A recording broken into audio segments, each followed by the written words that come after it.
Dear students, welcome to new curriculum English learning. Learning English is staying at home. প্রিয় শিক্ষার্থীবৃন্দ, তোমাদের অষ্টম শ্রেণীর ইংরেজি বই 2025 সালের যেটি, সেটা থেকে আজকের লেসন 2 নকশি কাঁথা নিয়ে আমরা আলোচনা করব। লেসন 2 নকশি কাঁথা। ওকে, কিওয়ার্ডস রয়েছে প্রথমেই কিওয়ার্ডস রয়েছে কুইল মানে হচ্ছে লেপ, তোষক, কাঁথা। আর্টিস্টিক মানে শৈল্পিক অথবা শিল্পসম্মত। কমার্শিয়ালি বাণিজ্যিকভাবে। ট্রেডিশনাল হচ্ছে ঐতিহ্যবাহী। ট্রেডিশন হচ্ছে ঐতিহ্য আর ট্রেডিশনাল ঐতিহ্যবাহী অ্যাডজেক্টিভ। ডিমান্ড চাহিদা। প্যাটার্ন হচ্ছে ধরন। এখানে দেখতেই পাচ্ছ একটা শিল্প, এটা দেখে বলো তো কী শিল্প?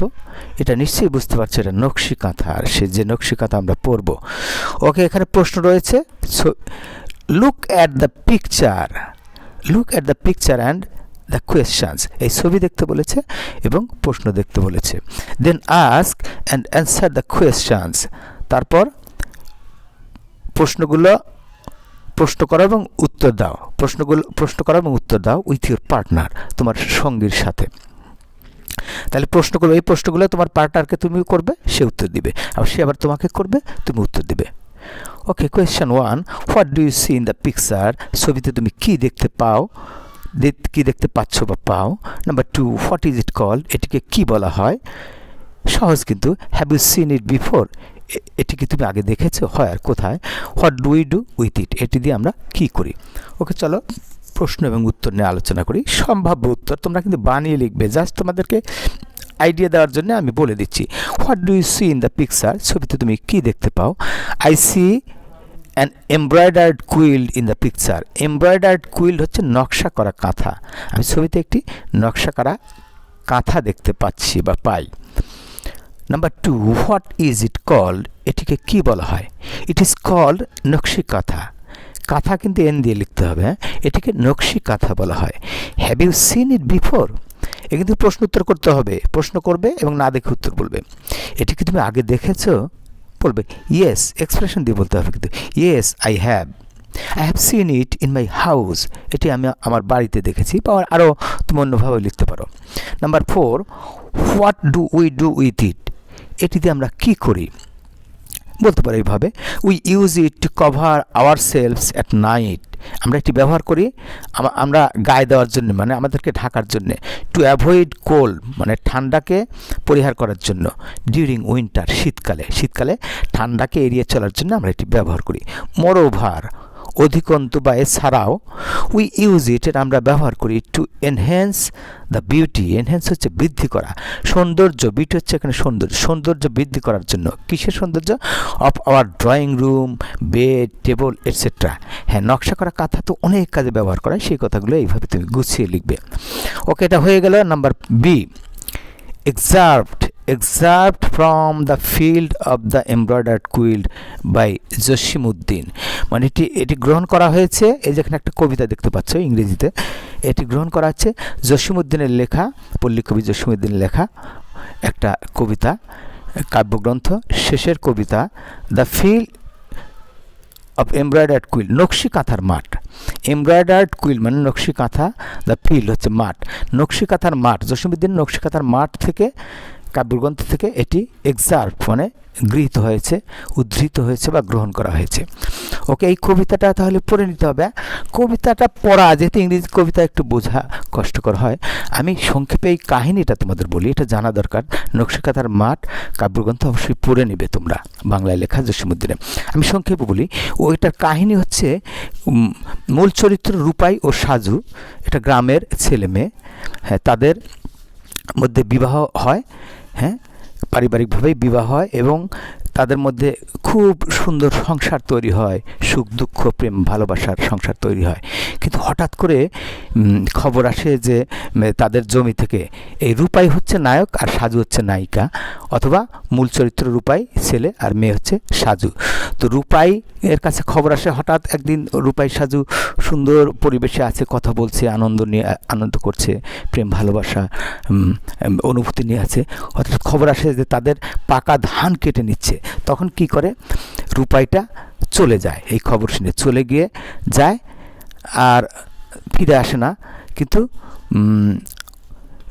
ঘটনাটা কি হয়, ধান কাটা নিয়ে দুই গ্রামে মানুষের মধ্যে মারামারি হয়, মারামারি হয়ে খুন হয়ে যায়। খুন হয়ে গেলে তখন সেই ফেরার হয়ে যায় রূপাই, মানে চলে যায়, কারণ যদি বাড়িতে আসে তাহলে পুলিশ ধরে ফেলবে, তখন ফাঁসি হবে, জেল হবে, এই ভয়ে সে পালিয়ে যায়। এরপর হঠাৎ একদিন রূপাই, সাজু তো দুঃখে একবারে শোকাহত মর্মাহত অপেক্ষায় থাকে। হঠাৎ একদিন রাতে কী করে, রূপাই বাড়িতে আসে গভীর রাতে। আসলে গভীর রাতে এসে দেখা হয় দুজনের, দেখে সাজু দেখতে পায় তার গায়ের রক্ত, হ্যাঁ, ওই যে চলে যায়, হঠাৎ করে চলে গিয়ে মারামারি করে ফিরে এসেছে, রক্ত। তখন সে ওই গভীর রাতেই সে আবার ওই রূপাই সাজুকে বলে আবার ফেরার হয়ে যায়, বলে যায় যে আমি যদি এখন না যাই তাহলে ধরা পড়বো, ফাঁসি হবে।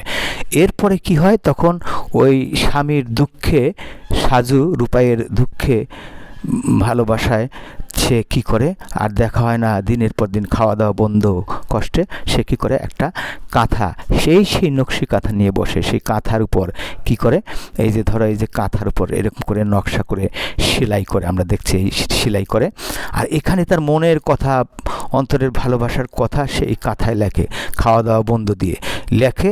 এরপরে কি হয়, ওখানে সেই মনের কথা এমনভাবে নকশায় আঁকে যে ওইটা দেখেই বোঝা যায় যে ওখানে করুণ কাহিনী ফুটে উঠেছে। আর তখন তার মাকে বলে যে যদি রূপাই ফিরে আসে তাহলে, মানে সে তো বুঝতেই পারছে আমি মারা যাব, আর কবে আসবে তাও ঠিক নাই, সাজু কবে আসবে, রূপাই কবে আসবে, সাজু ভাবছে মারা যাব আমি, তো তার মাকে বলে যে তুমি এই কাঁথাটা আমি মরে গেলে আমার কবরের উপর বিছিয়ে দিও।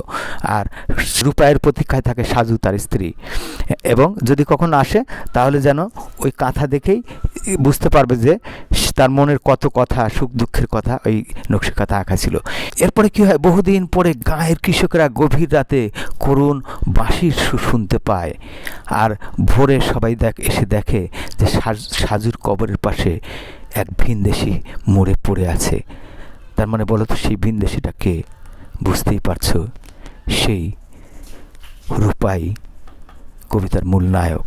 ওকে প্রিয় শিক্ষার্থীবৃন্দ, এখন আমরা কবিতায় যাই। আমরা মূলত যেহেতু ইংরেজি পড়ে কতটুকু বুঝতে পারি এই কবিতা, এই অংশে যেটুকু দেওয়া আছে, spreading the embroidered quilt, spread মানে ছড়ানো, নকশি কাঁথা ছড়িয়ে, she works the livelong night, livelong night হচ্ছে সারা রাত, সে কাজ করে সারা রাত ধরে। কে? ওই যে সাজু রূপাইয়ের কথা ভেবে নকশা আঁকে। As if her poet were, যেন তার কবি ছিল অন হিজ বিরিভড প্লাইট, বিরিভড হচ্ছে শোকাহত, প্লাইট হচ্ছে দুর্দশা অবস্থা প্রতিশ্রুত হয়, তাহলে তার দুর্দশা, তার শোকাহত দুর্দশার উপর। Many a joy, phrase word, অনেক আনন্দ, অ্যান্ড মেনি এ সরো, অনেক দুঃখ, is written on her breast, লেখা হয়েছে তার বুকে, মানে কাঁথার উপরে যে নকশা করে লেখা সেটাকে বলা হয়েছে। The story of Rupai's life is there, সেখানে রূপার গল্প, রূপাইয়ের গল্প রয়েছে। লাইন বাই লাইন এক্সপ্রেসড, মানে ওই সেই নকশা করেছে যে লাইন বাই লাইন, সেই আমরা বইয়ে লিখি যেরকম ওইভাবে সেই নকশা দিয়ে লিখেছে, সেটা বুঝেছে। লাইনের পর লাইন প্রকাশিত।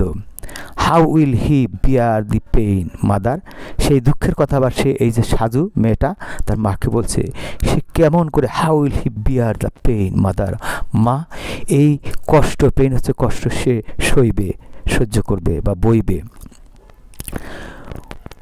অন দিস কুইল্ট, এই কাঁথার উপরে, লাইজ অল অফ মাইন্ড, মানে যে কাহিনীগুলো, কথাগুলো ওই নকশার মধ্যে রয়েছে, মাইন্ড মানে আমার সব কথা রয়েছে। All my pain and my grief, আমার সকল ব্যথা বেদনা, গ্রিপ মানে হচ্ছে দুঃখ, আমার ব্যথা এবং দুঃখ রয়েছে। এমব্রয়ডার্ড লাইন বাই লাইন, মানে সেই কাঁথার উপরে যে সেলাই করা হয়েছে, সেই নকশা কাঁথার সেলাইয়ের মধ্যে লাইন বাই লাইন তার জীবনের, আমার দুঃখ এবং কষ্টের কথা রয়েছে। So lay it on my grave mother, তাই এটি আমার কবরের উপর বিছিয়ে দিও মা। This picture of my grief, আমার কষ্টের এই ছবি, দ্যাট হিজ অ্যান্ড মাইন্ড, যেটি আমার এবং তার, মানে দুজনের কথা, কষ্টের কথাই, আপন ইটস ব্রেস্ট, ব্রেস্ট ব্রেস্ট মানে বক্ষ, মানে কাঁথার উপরের কথা বলা হয়েছে, যেটি কাঁথার উপরে রয়েছে। মে মিংলিং, মিংলিং হচ্ছে মিশ্রিত, মে মিংলিং ফাইন্ড রিলিফ, তাহলে যেটি মিশানো রয়েছে, দ্যাট হিজ অ্যান্ড মাইন আপন ইটস ব্রেস্ট, মানে মিশানো রয়েছে এই দুঃখ কষ্টের কথা কাঁথার উপরে। মে মিংলিং ফাইন রিলিফ, এটা মে ফাইন রিলিফ, যেটি তাকে তার দুঃখ লাঘব করে দিতে পারে। মানে এসে যখন দেখবে যে এখানে শুয়ে রয়েছে, ওইটা দেখবে যে তার স্ত্রী, মানে কে, ওই মেয়েটা সাজু, তার জীবনের কথা লিখে এখানে মরে গেছে, এটা দেখে তার কষ্ট লাঘব হতে পারে, এটা বোঝানো হয়েছে। ট্রান্সলেশন, এটা অনুবাদ করেছেন, এই বাংলা কবিতাটা নকশিকাঁথার মাঠ অনুবাদ করেছেন E.M. মিলফোর্ড। ওকে, প্রিয় শিক্ষার্থীবৃন্দ, পরের ভিডিওতে থাকছে C part. Now read the text to know about Nakshi Kantha, নকশিকাঁথা সম্পর্কে জানতে পাঠটি পড়ো। ওকে প্রিয় শিক্ষার্থীবৃন্দ, তাহলে আশা করি এই পাঠটি তোমরা সুন্দরভাবে বুঝতে পেরেছ। পরবর্তী ভিডিওর জন্য অপেক্ষায় থাকো, পরবর্তী ভিডিওতে আবারও কথা হবে। সে পর্যন্ত গুড বাই অ্যান্ড আল্লাহ হাফেজ।